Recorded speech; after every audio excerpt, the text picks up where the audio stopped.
to uphold its archetypal presence in our collective conscious. By creating new light with an old form, it could also present a way of reinstating a new sense of life. Solid-state electronics has, among many other things, heralded a new era in artificial lighting this century, offering increasingly more efficient and more dynamic solutions for lighting design. With the emergence of new light sources, such as LEDs, a new kind of light has appeared to illuminate our lives once again. Compared with more conventional electric light sources, such as incandescent and fluorescence, for example, electronic or digital light not only looks different, it behaves differently and has the potential to respond to human interaction in excitingly different ways. So given the timing, my project evolved to embrace the application of these solid-state components, suggesting that the controllability and unique changeability of digital light offered the potential to enhance object interactions. I proposed that it was essentially the mutable nature of this new light that could have the ability to imbue an increased sense of life to objects. Excuse me. So, for example, these lamps were pre-programmed to behave in certain ways when activated. These ones changed colour. They cycled through different sequences of colour. Others flickered with white light imitating the flutter of a moth, or the blood red bumping of a heartbeat that beat faster and faster the longer that you held onto it.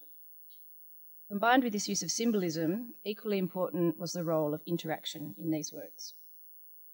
That the viewer is invited to engage with the object beyond the role of mere spectator is firmly bound to the nature of the lamp.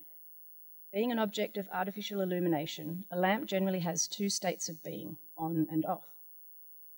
The change in these two states is usually controlled by the user or operator. However, the subtle control of these two states is vastly increased by the introduction of computer processing, for instance, using electronic integrated circuits or microcontrollers for determining the output from various input. For example, touch-sensitive switches have been integrated into each of these lamps, which require skin contact between 2 points to initiate a response. Spectrum is a series of 7 bulbs, each with a 4-chip LED and its own microprocessor, enabling them to produce the full colour spectrum. They're linked in sequence so that an interactive action, basically touching one of the lamps, will trigger a colour response that simultaneously affects the whole series of 7 lamps. The overall effect being that a relatively static object appears to come to life at the hand of an inquisitive spectator. So as the incandescent bulb was facing extinction, or so it seemed, I felt it was an appropriate time to pay tribute to this object and all that it represented. The long life bulb series was therefore a sort of preemptive obituary on the eve of the potential demise of an icon. The long life bulb pendant lamp offers a solution for sustaining the life of a ubiquitous object beyond its death sentence. The light bulb in this case is used as an artefact. No power reaches the fine tungsten filaments. The glass bulb is illuminated by a concealed strip of LEDs, and although the light bulb may eventually be replaced, the ghost of this familiar friend is allowed to glow a little longer with this lamp. Eventually the bulb itself may break, and all that will be left is the space where it once used to exist. In addition, the 2 conductive metal sides of this lamp make up part of a touch-sensitive circuit so that the light is operated by pinching the 2 sides, and the longer you hang on, the brighter the light becomes. For a chandelier version of this idea, a proximity sensor is used so that even touching the object is no longer necessary. This lamp only requires the wave of a hand to have an effect. A multi-chip LED strip with both cool and warm white LEDs and a built-in proximity sensor enables a hand gesture to control the colour temperature, cooler at a distance and warmer the closer you get. So moving away from that archetype, the next piece doesn't reference the light bulb at all, or any electric lamp that has come before for that matter. Instead, it attempts to reimagine the lamp using the technology available to express my own understanding of light I did a lot of research through my project of going back through basically to the beginning of science and the beginning of everything from a more rational perspective. So the underlying concept of the photon lamp is based on theories founded in quantum physics, an arm of science which has given birth to a totally new understanding of the world, an atomic understanding, one that lies beyond our tangible grasp and can only be conceived intellectually, much like light itself. For me, this appears paradoxically as a form of chaotic order. Concentric circles of the photon lamp therefore represent a kind of universal order that can be tipped and turned to become a chaotic mess, yet are able to return once again to order, cyclical and balanced. The photon lamp also aims to highlight the radically different nature of the digital light sources compared with previous technologies, especially the small scale of the individual components. This lamp is technically very simple in terms of its construction. It's actually a throwback to where my research started in that first image of that standing lamp I showed you. The basic idea is that the lamp can operate as a flat plane of light with all rings facing the same direction, or each ring can be rotated in alternating directions to form any combination of directional light. So the rings can be organised in an orderly fashion for controlling the direction and intensity of light output, or they can be positioned more randomly to create a chaotic light ball. In this way, the flatness of the circuit is able to be exploded into a three-dimensional form, and the photon lamp can be seen as a magnification of a subatomic marvel. So my lamps are really hybrid objects. They employ solid-state lighting in combination with metal structures, which have been crafted by a jeweller to express ideas about light as both a subject and as a medium. The ornamental capacity of these objects therefore intentionally outweighs their functional capacity. Put simply, they are designed to perform more as jewels rather than as tools. The overriding aim of this work is to express the burgeoning potential of solid-state lighting technology through a series of illuminated objects which not only combines aspects of craft, technology and art, but more importantly, offered a sense of new possibility for light in the future. And lastly, to perhaps inspire at least a small sense of wonder. So I'm just going to show you now this little film video of shows a few more pieces.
that was really cool. Yeah, really cool.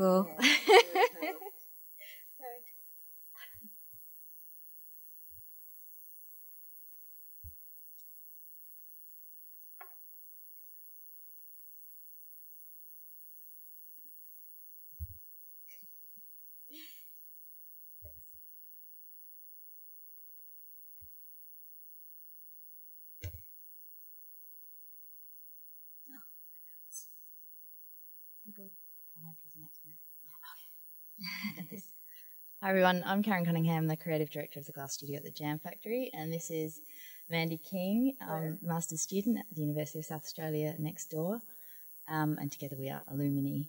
I like jokes, I'm going to tell one. A photon walks into a hotel asking for a room. The concierge says, "Of course, do you have any bags I can take up to your room?" The photon says, "No, thank you, I'm travelling light." Get it? I made her say that. So we began about 5 years ago as part of a Glass Studio special project at the Jam Factory to further explore the intersections of design and craft practices and how we could explore new creative avenues and potential markets for studio glass products. We began our collaboration as one of the last generation of members at the Blue Pony Studios in Stepney and continue now in Basket Range. We have individual careers, but get together a few times a year to nut out new designs under this charter. Though Illumni is project-based, we like to think of our business as a fluid enterprise.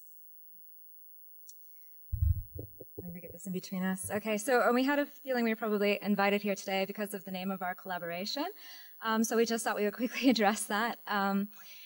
Illumni comes from the idea of illumination and not the Illuminati, as a lot of people seem to mistake, not alumni either. We can't remember exactly 100% where it came from, but it had something to do with the metaphor of combining the inner luminescence of glass with an enlightenment on our own behalves about the vital role that craft and craftspeople play in a community and trying to bring that idea into the world of designed objects. At the time, just on a personal note, I was in the process of getting my permanent residency and trying to emphasize the local element of our practice. Thought it would be funny to cut the Asian, the A-T-I-O-N, off of illumination and add a vowel sound at the end to make it work more with the Australian vernacular. We tried, obviously, Luminaux and Luminazza, but we didn't think it fit, and so thus was Illumni. So originally connected as Glass Design Associates at Jam Factory about 9 years ago over shared lifestyle interests and living in the Adelaide Hills, but also we had common visions in the physical materiality of glass. This is some of my work from Biennial, namely the qualities that we shared in our work were that glass's singular ability to capture and manipulate natural phenomena such as fluidity. These are looking at, obviously, minerality, viscosity, and translucent color. And, of course, luminosity. Like the radiant heat of the sun, molten glass is forged and shaped by a concentrated mass of white-hot gas. To us, then, light represents a shared formative essence, both in glass as well as living, growing things on Earth. We try to consider its manipulation in ways that captures, transmits, or imparts that living vitality to the objects we design and make. So we're going to talk about the 3 designs or projects that we've worked on together and how we considered the use of light in each of them. Our first project was the Alumina Decanter. We designed and made this between 2009 and 2010, and we were explicitly looking to design studio glass for markets outside of the gallery system and away from traditional vases and bowls and sculptural objects. Being on the fringes of the wine-making community in the Adelaide Hills, we couldn't help but notice that our cellar doors, extolling the virtues of locally crafted and artisan products, were actually importing European decanters and wine glasses. So in response, we wanted to make our local handmade option to sit on their shelves, which would serve to connect the rich histories of artisan wine and glass making that are unique to South Australia. I hope this going back and forth to be a bit more natural. To make something that demonstrated an intimate knowledge of both the material we were working with as well as the audience we were aiming to engage, we wanted to unify the fluidity of glass with the special liquids it would hold. We achieved this unity by creating a tack point at the center of the decanter, which bended and refracted light, moving over the surface of the material and through the wine. To further emphasize the living element, we considered the way the glass interacts with the hand. The ergonomic handle the tack point creates in the decanter also follows through as a thumb hold in the thumbler tumbler.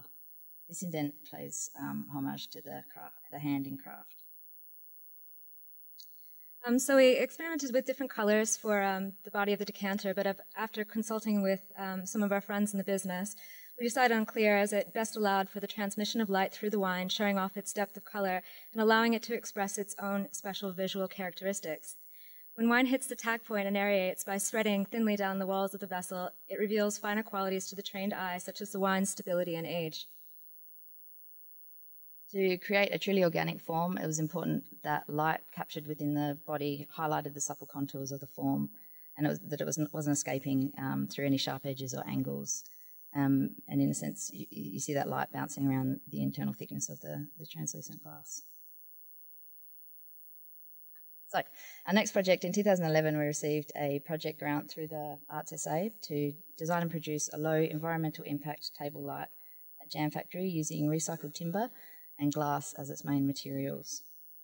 The outcome of this project, the Illumni Holy Lights and Between the Line Lights, launched at Design Made Trade at the Royal Exhibition Hall in Melbourne, 2012. Glass is obviously a natural fit for lighting products because of its singular ability to transmit and diffuse light. However, we wanted to explore this concept outside of our comfort zone. Like the decanter, prototyping began as a special project in the glass studio, working collaboratively with the associates to realise the design. So we just have a few of the early concept drawings in the top right-hand corner, and then some of the prototypes, the other two images of the prototypes. While we originally imagined using cast glass forms, hot poured out of the furnace, for the lighting component, we ultimately chose to use computer-assisted drawing and water jet cutting, which would allow us to explore different kinds of graphic forms, as well as the use of negative spaces that would be difficult to achieve by hand. And while we originally imagined, go back, so for these lights, we envisioned creating biomorphic forms that projected some sort of interior bioluminescent quality. Bioluminescence, of course, is the production and emission of light through chemical reactions made by living organisms such as fireflies, goldworms, fungus, squid, and jellyfish, and as well as other deep-sea marine life, in which they use it to signal invitations or threats, camouflage, or even masquerade as other animals. Interestingly, scientists don't actually have a totally clear idea of how this process works in living things due to the highly complex and highly fragile nature of their mechanisms. Not being chemists or jellyfish ourselves, to create this effect, we used another relatively cool form of LED light embedded underneath etched sheet glass. So in 2011, LEDs were becoming cheap and readily available on the market. This had great implications for new product designs, especially as glass is sensitive to the rapid temperature change, and LEDs both relatively cool and flexible relative to traditional incandescent and fluoro bulbs. The efficiency of LEDs is amazing. They last for tens of thousands of hours. And just in the 6 months of the project, it's really interesting to note how the technology had advanced, and the intensity and brightness and output of the lights increased threefold, and the prices dropped dramatically again, so we could really play around the lights, the LEDs.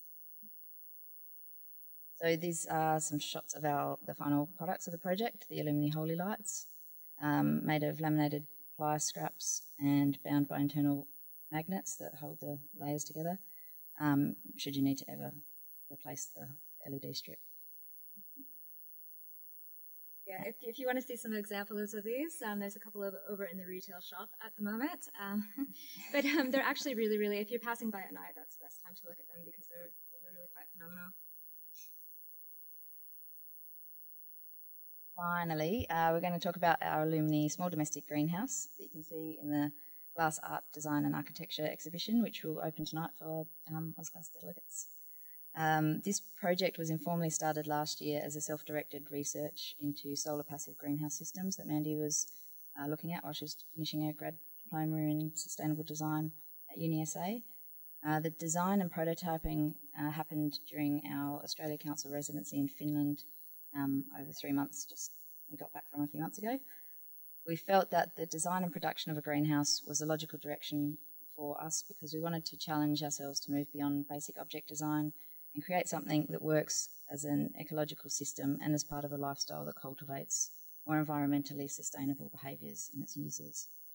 It also spoke to our personal shared interests in gardening and growing things, and we also thought that it fit the brief well for the art design and architecture exhibition as it incorporated elements of all three approaches to making. So it almost goes without saying that light is one of the most important elements in designing a solar passive greenhouse. A solar passive greenhouse, for the uninitiated, is essentially a self-contained growing environment that takes advantage of natural processes, natural environmental processes, to heat, cool, vent, and humidify an internal atmosphere which will benefit plant growth. Solar radiation actually performs two very vital functions in the system. As you can see in my very scientific diagram up on the screen, that obviously firstly light is necessary for photosynthesis, in which the energy contained in light is used to convert water and atmospheric carbon dioxide into the sugar plants use to grow and to make the fruit for us. In order to promote photosynthesis in greenhouses, light-loving plants will require 70 to 80% of solar radiation to be transmitted through the covering material. And this is something that we considered in using 3mm, 4mm float glass. Additionally, to create an environment that maximizes the transmission of light, you also have to consider the pitch of the roof. Researchers at the Bradford Agricultural Research Center in Missouri recommends the pitch of the roof to be the degree of latitude plus the degree of latitude of the greenhouse plus around 10 degrees. Since Adelaide is roughly 35 degrees south, we worked to roughly 45 degrees of having the roof 45 degrees perpendicular to the side of the frame. Also, when possible, it's best advantage to take advantage of seasonal variations in the distance and position of sun in the sky. So you want your greenhouse to have the ability to be north-south facing in the summer and east-west during the winter to capture the best light.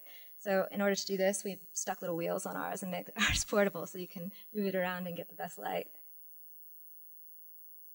Also, to continue to maximise the exposure to the plants within it, the major shadows that are caused by the structural components in the greenhouse frame also needed to be considered. So the shadows were minimised through a frameless hinge system on the doors and the windows. Finally, the reflection of light can be maximised internally by painting the internals white, like we've done on the bottom tray there. The second biggest consideration of light in a greenhouse is actually the energy by which the greenhouse is heated as light is accumulated and stored in the floor and walls, and then released in the evening time.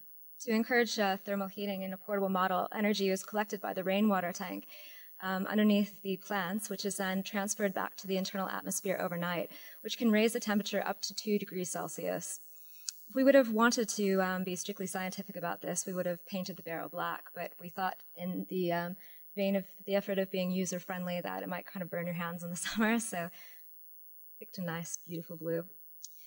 In a greenhouse like ours, we had to consider a third function, or maybe non-function, if you will, in design, just the potential for algae growth that could be cultivated in the tank through a mixture in the runoff of nutrients from the plants, the recycled water, and sunlight getting in. So to deter this, we created a layered system of filter tray barriers to effectively minimize the amount of light that was able to get in without restricting the amount of water that would be able to get in. So finally, in considering the appropriateness of glass as a covering material, which we got quite a few questions from people about, research into longevity in different covering materials is actually counterintuitively suggests that glass is far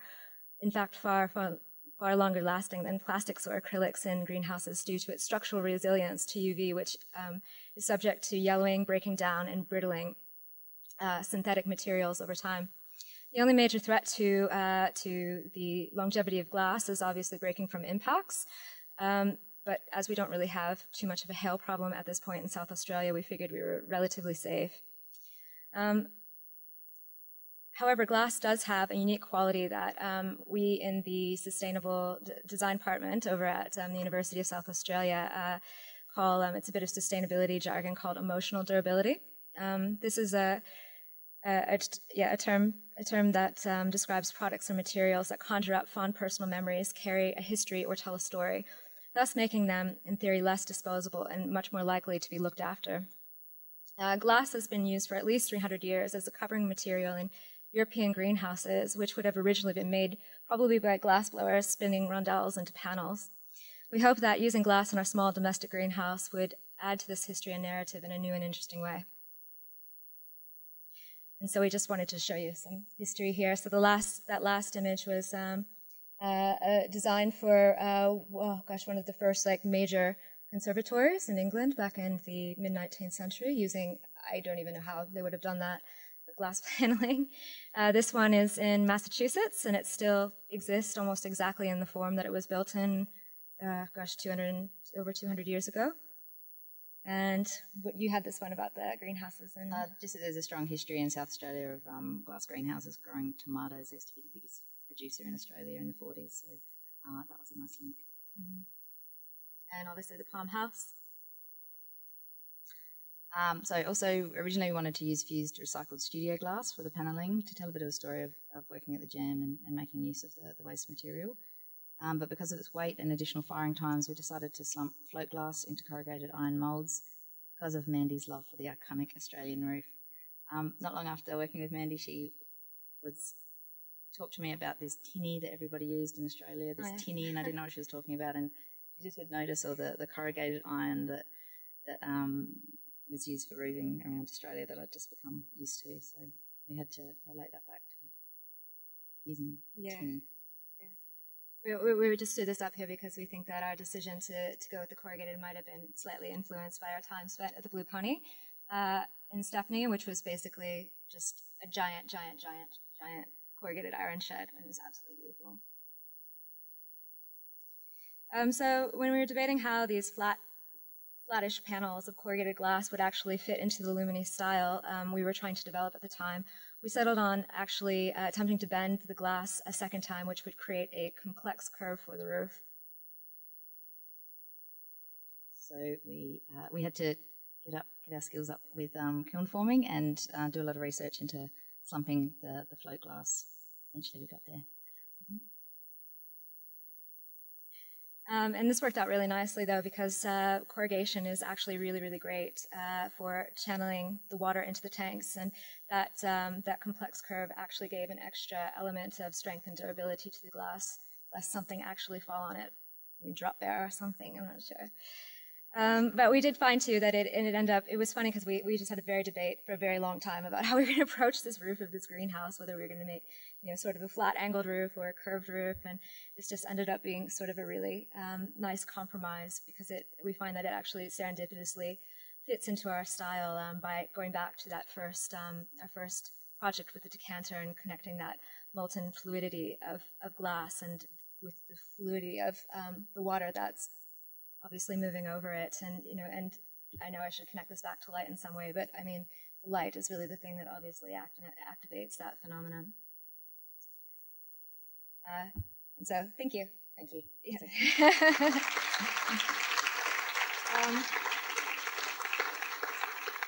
Okay, so we're running just a little bit behind. It's about 4:15, so I'm going to get really quickly get thinking of some questions in your head. So comments, something you'd like to talk to the artist about, and I'll ask Jonathan and Cinnamon to come up to the stage. And yeah, I guess I'll get Karen to sit there. Maybe I'll just stand here and I can have a conversation with you if you need it. Oh, okay. Oh, the sport chairs? Oh, yeah. Okay. So.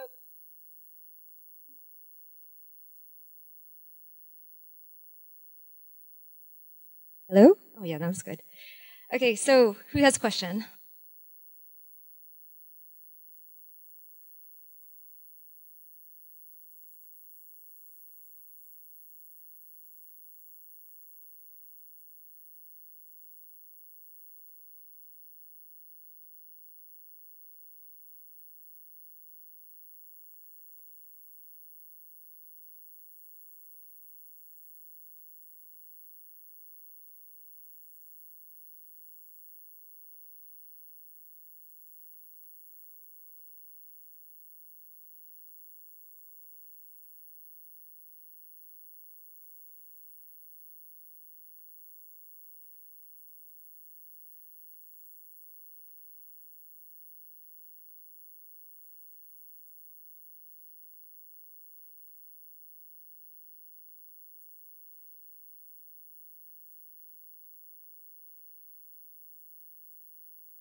Yeah. Sorry, I should have said to keep it short because we actually, for recording, we have to repeat the question into the microphone and then answer it. So, yeah.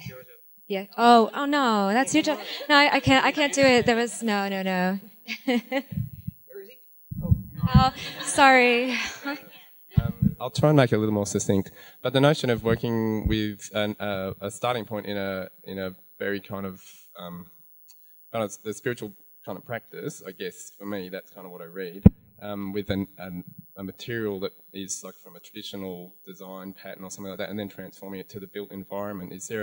How do you kind of go through those kind of processes to end up with the work? For example, the one for the Barrack Commission. I mean, it's obviously a negotiation. Yeah, I guess it's a combination of mainly working site specifically and trying to developing, I guess, relationships with those places and those. So the Barrack Commission obviously very much grew out of a set parameters of working with a specific idea, a specific institution, and I think there was some resistance from the institution to work in that space. So I think there's a bit of a tendency from some of the curators in that. I mean, most people from that institution find the architecture slightly disempowering as a curator. So there's been, I guess, a historical leaning to avoid those areas. So for when I was keen to highlight them, there was some slight resistance from the institution, which was kind of interesting. But I think that was all part of actually working within a space and trying to find forgotten spaces. Because I guess in a strange way, I've been working often with forgotten spaces, and simply by throwing light onto them, you can actually sort of activate them in different ways, I suppose, and illuminate different histories or alternative readings of spaces, which tends to sort of generate or motivate the work and its construction. Anybody else? Questions? I thought that was fascinating. I thought, yeah. Any questions from the members of the panel to other members of the panel?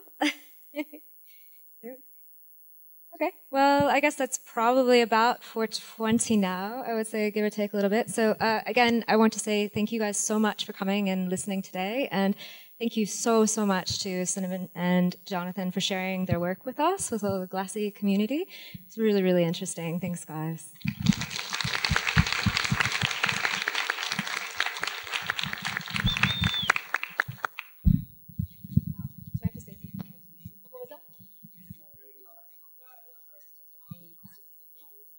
Okay. Oh, just really quickly, Preston Singletary is going to be speaking back here. Oh, Tobias is going to be speaking here in about 10 minutes. So anybody who's coming back, maybe just go out, have a quick stretch, get something to drink, go to the toilet, and then meet you back here in 10 minutes.